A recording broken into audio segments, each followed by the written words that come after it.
Good morning and welcome back. तो आज हम फिर से लीगल स्टडीज के बारे में बात करने जा रहे हैं।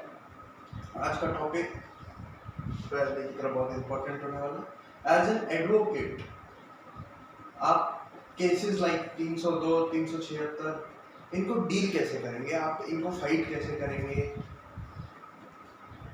इन सब के बारे में हम बात करने जा रहे हैं। तो पहले आपको पता होगा, नहीं भी पता तो मैं बता देता हूँ। 302 जो होता है वो मर्डर की धारा होती है, 376 जो होती है रेप की धारा होती है। मेरे पुराने वीडियोस देखे होंगे तो पता होगा। और आप इनको अब डील कैसे करेंगे एज एन एडवोकेट, इस बारे में आज हम चर्चा करने जा रहे हैं। तो इसके कुछ बेसिक पॉइंट्स हैं। अगर आप नए नए एडवोकेट बनते हैं तो आपको ये चीज़ ध्यान रखनी चाहिए। सबसे पहले आप केस लेंगे तो सबसे पहले आप एक काम करें, अपने आपका जो क्लाइंट होगा जिस पर ये एलिगेशंस लगे हैं, मान लीजिए 302 लगाए, 376 लगाए, उससे जाके आप बात करें। मेन बेसिकली वो जेल में होगा तो आपको कोर्ट से एक रिटन परमिशन लेटर जो मिलता है आप वो कोर्ट से ले लें। वो आप district court, sessions court, high court जहाँ से लेना चाहे ले सकते हैं। वो आपको परमिशन लेटर जहाँ भी बंदा है, चाहे वो पुलिस कस्टडी में है या जुडिशियल कस्टडी में है, वो भी मैं पिछले वीडियो में उन सब की चर्चा कर चुका हूँ। अगर आपने नहीं देखा तो पिछला वीडियो जाकर देख लीजिएगा। तो उनसे परमिशन लेके, चाहे वो जुडिशियल कस्टडी में है, पुलिस कस्टडी में, कोर्ट से परमिशन लेके आप उससे मिल सकते हैं। फिर आप उससे पूरा मैटर जानिए कि क्या हुआ था उस समय, वो कहाँ था, टाइम क्या था, जो भी इम्पोर्टेंट जानकारी होती है। जैसे मैं फॉर एग्जाम्पल बताता हूँ कि मान लीजिए मैं हूँ, अब मेरे को कोर्ट ने मैंने कोर्ट से परमिशन लिया अपने क्लाइंट से मिलने का, मैं जाऊंगा। मान लीजिए उस पर 302 का मुकदमा है, जिस भी आदमी का मर्डर हुआ, मैं उससे ये सवाल करूंगा कि अब उसको जानता था, वो पर्सनल दुश्मनी एंड ऑल। बेसिकली आप उससे ये जानकारी निकालने की कोशिश करें दोनों तरह की, जिससे वो फंस भी सकता है, जिससे वो बच भी सकता है। मान लीजिए जो फंस सकता है वो तो प्रोसिक्यूशन के लिए इंपॉर्टेंट है, एज ए डिफेंस काउंसिल वो आपके लिए इंपॉर्टेंट नहीं है, बट उसका काउंटर भी तो हम ही तैयार करेंगे ना, दैट्स व्हाई। तो इन तरह की जानकारियां आप निकालने की कोशिश करें। इसलिए टॉक टू योर क्लाइंट ये बहुत इंपॉर्टेंट चीज़ है, तो इसको आप ध्यान में रखें। और ये भी आप ध्यान में रखें कि आपका क्लाइंट एक भी इंपॉर्टेंट बात अबाउट द केस आपसे छुपाए। कुछ भी हो, चाहे आपको उसको फोर्स ही करना पड़े, but you have know all the details about the case, वरना आप केस फाइट नहीं कर पाएंगे। आप उसको समझाएं कि एज ए लॉयर आपका उतना कुछ नहीं जाएगा, बल्कि वो केस हार के वही जेल में जाएगा। ये हो गया। सेकेंड, केस फाइल आप ध्यान से पढ़िए। जो भी केस फाइल है, मान लीजिए आपको पहले आप उसके वकील नहीं थे, आपको हाई कोर्ट में एक केस मिला, तो पुराने कोर्ट ने क्या जजमेंट दिया, किस बेस पे जजमेंट दिया, पुलिस ने कैसे केस प्रिपेयर किया, एविडेंस क्या क्या है, वो सब आप ध्यान में रखिए।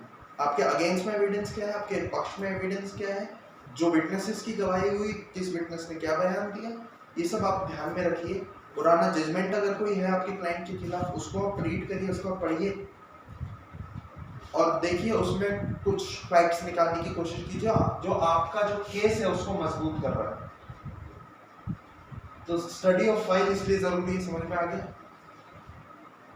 एज ए न्यू एडवोकेट ये सब आपको हेल्प करेगा during the case, knowing about the evidence and witness. जो भी विटनेस पेश हुए हैं या पेश होने वाले हैं, जो भी एविडेंस रखे गए हैं, रखे जाने वाले हैं, उन सब के बारे में एक रूल होता है कि सामने वाली पार्टी आपको पहले से इन्फॉर्म करेगी, आपको और कोर्ट को। और अगर आपको भी कोई एविडेंस या कोई विटनेस पेश करना है तो वो भी आप भी कोर्ट को और सामने वाली पार्टी को पहले से इन्फॉर्म करेंगे। ये रूल होता है, इसको आपको नोटिस के फॉर्म में इन्फॉर्म करना होता है। तो पहले से आपको इन सब के बारे में इंफॉर्मेशन दी जाएगी।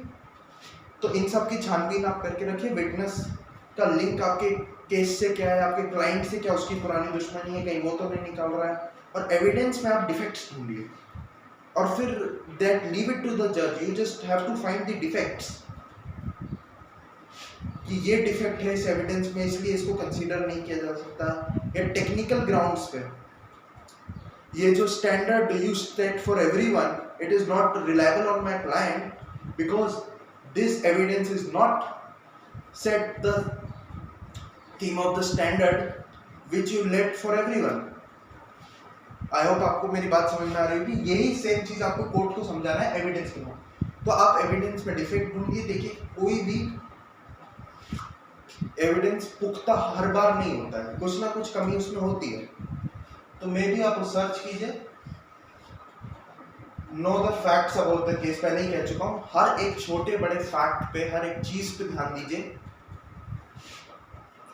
और कुछ और बातें, जैसे कि मान लीजिए you have to go for bail, तो बेल के लिए आप ग्राउंड कंसीडर किस चीज को कर रहे हैं, तो वो भी आप ध्यान में रखिए। मान लीजिए आप मेडिकल ग्राउंड पे कर रहे हैं, तो आप एक मेडिकल रिपोर्ट सबमिट कीजिए, आप उस डॉक्टर का बयान दर्ज करवाइए कोर्ट में जिसने मेडिकल रिपोर्ट तैयार किया है, और आप उसको सरकारी जो मतलब कोर्ट मेडिकल अलाउंस होता है वहां से भी आप उसको एक बार रेफरल दिला दीजिए, तो मेडिकल बेल के लिए वो आसान होता है।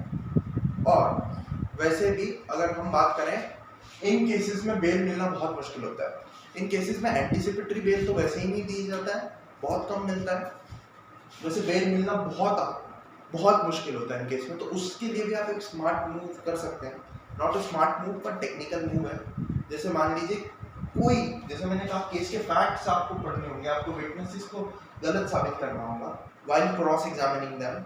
एंड क्रॉस एग्जामिनिंग पे अगर आपको चाहिए तो मैं एक अलग से वीडियो बना दूंगा कि how you do the cross examination, उस पर मैं एक अलग से बात करता हूँ। मैं एविडेंस पे यहाँ थोड़ा बता देता हूँ। अगर आपको बेल का ग्राउंड चाहिए, या तो सिंपली बहुत से लोग करते हैं मेडिकल ग्राउंड, मैं तो उसको इतना वो नहीं मानता। अगर सीरियसली मेडिकल ग्राउंड है तो मैंने बता दिया प्रोसीजर क्या है, डॉक्टर की रिपोर्ट दिखाइए, उसको फॉरेंसिक के लिए अगर कोर्ट भेजेगा तो उसकी तैयारी रखिए, डॉक्टर का बयान दर्ज करवाइए। अगर सीरियस मेडिकल, बहुत से लोग बात बात पे मेडिकल इलनेस पे बेल के लिए जाते हैं, तो वो आप कंसीडर ज़्यादा मत कीजिए। आप एविडेंस में डिफेक्ट निकालिए, उसके लिए विटनेसेस को गलत साबित कीजिए, केस को अपनी तरफ मोड़ने की कोशिश कीजिए और कोर्ट को ये दिखाइए कि your client not do anything, और उसके पक्ष में ये देखिए एविडेंस भी गलत जा रहा है, विटनेसेस भी झूठ बोल रहे हैं, तो इस ग्राउंड पे आप बेल मांगने की कोशिश कीजिए कि कोई केस ही नहीं बनता है।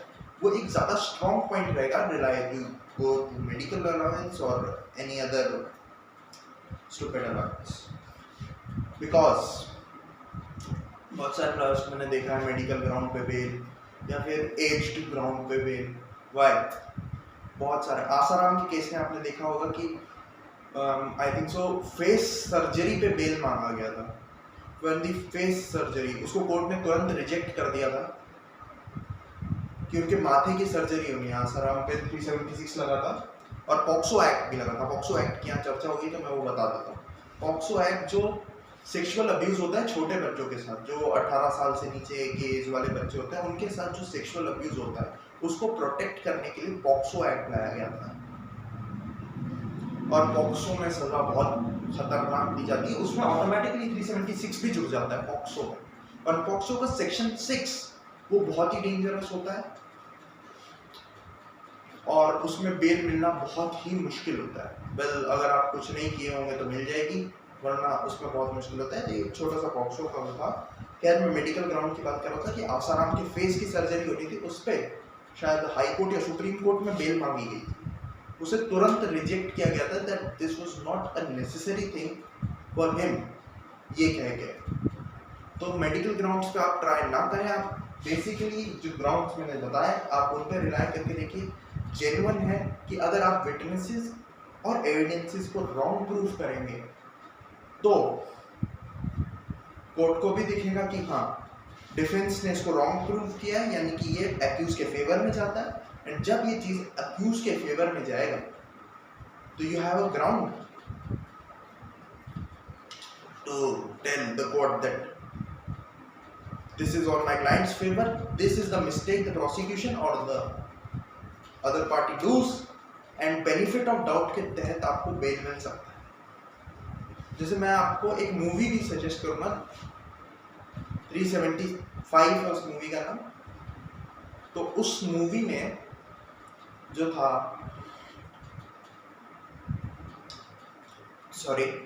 उस मूवी में जो था, जो डिफेंस काउंसिल थे वो पुलिस की गलतियों पर उन्होंने इमीडिएट बेल ग्रांट किया था।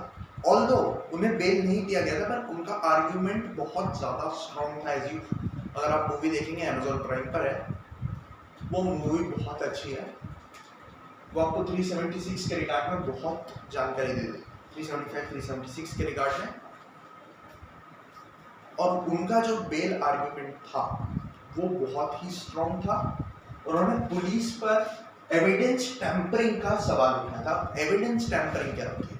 मान लीजिए पुलिस ने कोई एविडेंस सीज किया, मान लीजिए उसी केस की बात करते हैं 376 के केस में, मान लीजिए जहाँ पर रेप हुआ या फिर जहाँ पर मर्डर हुआ वहाँ से कोई इम्पोर्टेंट एविडेंस, जैसे बेडरूम में असॉल्ट हुआ तो वहाँ बेडशीट जब्त कर ली गई और कोई चाकू वाकू मिला या फिर कुछ भी ऐसा हुआ, मर्डर के टाइम पे वेपन मिला, ये कोई आइडेंटिटी प्रूफ कुछ ऐसा जिससे पुलिस को लगता है केस में हेल्पफुल वो चीज़ मिली, उसको जब्त कर लिया।